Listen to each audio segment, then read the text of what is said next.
Hello, this is Cheryl Arias Wicker with Christian Movie Connect. It's day 5 of the Gideon. It's almost come to an end, and I am so sad. But I want to bring you another interview here. I've got a filmmaker, Dave Moody, who's made quite a few movies now. And Dave, tell us a little bit about what you're doing. Thank you for being with us, by the way. Well, thank you for having us. We started a company about 5 years ago called Elevating Entertainment with my son Joshua. Which is a great name, by the way, Elevating Entertainment. Elevating Entertainment. Yeah, it's our focus really is trying to focus on family and faith-friendly kind of films. So the last movie that you made, was that the No Limit Kids? It was a film called No Limit Kids, and it's done very well, in being well received in a lot of film festivals. It's won a lot of awards, but yeah, we loved No Limit Kids. It was a fun time and a great process for us. We had Lee Merriweather and Bill Cobbs and a kid from Lemonade Mouth who went on to be one of the stars in Disney's Lemonade Mouth, is a kid named Blake Michaels, who's in our film, and we had him right before he went on, to be on the Disney series. So we felt like we picked a lot of great kids, and they were very talented, and we had very little time to work with them, but they pulled off the music numbers well, and it was just a great process for us. And we're still learning the film side of things. I've been in the music business a long time, but we're having fun. I was going to say that's a likely thing for you to make a musical because of your music background. Yeah, our first couple of films, or the 3 feature films I've been involved in, have really been all musicals in some way or the other. We had Praise Band, and I'd done the music on a movie called Stuck in the Past ahead of that. And it's fun to kind of lean on, I think, originally what we knew. We're kind of stepping away from that model as we're preparing to do Rusty Whitener's novel, his Christie nominated novel, A Season of Miracles. And so that'll be a baseball film, still dealing with kids, but really not heavily weighing on the music side. So it'll be a little stretch for us, and we're looking forward to that. Hi, this is Cheryl Arias Wicker with Christian Movie Connect, and today we have an award-winning writer, screenwriter, and actor, Rusty Whitener. Thank you for being with us, Rusty. Oh, yeah, I'm happy to be here. Good to be here. Okay. Yeah. Well, I want you to tell us a little bit about the book that you wrote, A Right. Season of Miracles, which was nominated for 2 Christie Awards. Yes, yeah, that was a real blessing. I mean, to get the nominations, and it's a great, I like this story. I say great story just because I like it that much. Yeah, I'll let the reader decide whether it's a great novel, but sentimental, nostalgic story, Alabama, small town, 1971, kids trying to win the Little League baseball championship, but there's a God quest going on at the same time. Kids are trying to, a couple of them anyway, are trying to decide, is God something for me, or is God just something for my grandmother, or what's the deal? And there's a kid who's autistic, who's like a phenomenal baseball player, and they get him on their team, and so they think, hey, maybe we can win the championship this year. But of course, there are lots of issues with the kid because he's socially dysfunctional and comes from an abusive home, and so there's a lot of crisis and conflict and crisis resolution and quest for the championship, quest for God. Somebody asked me today, did you write, Brian Bird asked me today, did you write the novel first or the screenplay first? And really, I wrote them both at the same time, which is probably odd, which fits me, because I'm probably odd. But, yeah, they really evolved at the same time, and that was my first screenplay, and that was my first novel.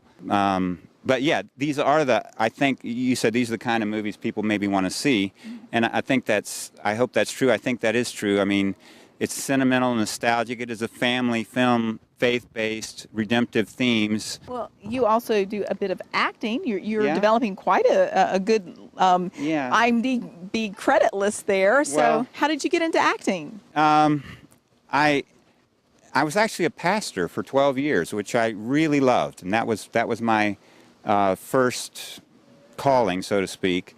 But I always loved stories, and I studied acting at the American Academy of Dramatic Arts in New York years ago.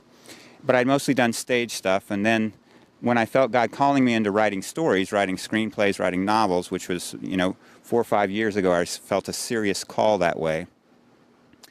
And I talked with some people in the business, and and some of them just suggested, maybe you should get an agent and, try some film stuff, because, you have a certain look and it might work, and if you like it, and you're real enough, you might do all right. So God really blessed me that way, too, in a lot of ways. I mean, and I have been getting a lot of kind of bad guy roles. I mean, in redemptive films, in faith-based films, that are teaching, the reality of evil and the consequences of evil and the need for redemption, the need for rescue.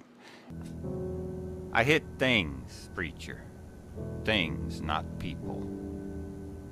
I hit things because my boy's the way he is. And because Felicia ain't coming back. But I ain't never hit my boy, no sir. And I ain't never gonna do it. Rafer's different. He always will be. Yeah, I just started getting some roles, and people liked what I did, and then really, if we're just real with our faith and also but competent, do things excellently. Philippians 4:8, whatever your hand finds to do. I mean, whatever is honorable, whatever is true, whatever is right, whatever is of good repute, whatever is excellent, let your mind dwell on these things. And so we are called as believers to craft excellent things as we create, and also to live our faith out in an excellent manner, I think. And of course, that's all by the grace of God. But Well, thank you so much, and I've enjoyed hearing your story, and I know that you're going to continue to do great things, and I appreciate your work. You're very kind.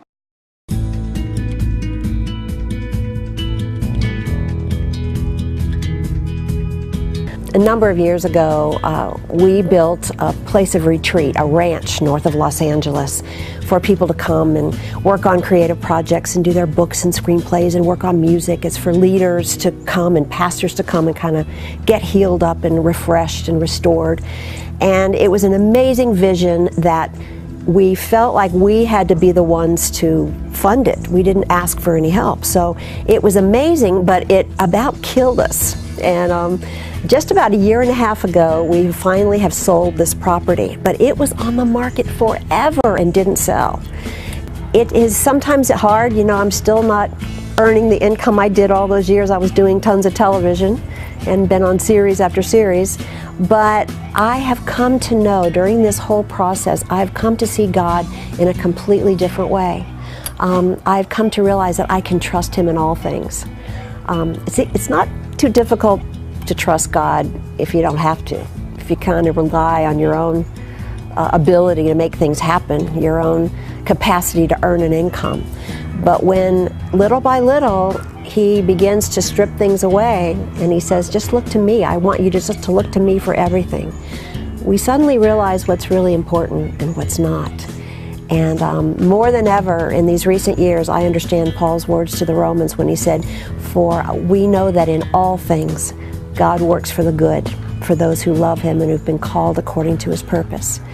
And because now I have come to know and trust in a very personal way the comfort and security of God, not what I can provide, but who He is, I know that I can rest confident and secure when my life is shaken by unemployment or financial crisis or marital strain or health diagnosis or natural disasters. And because I've come to know and trust the God of comfort, I know now that we can trust Him in all manner of circumstances that are disappointing or heartbreaking or difficult or cause us fear.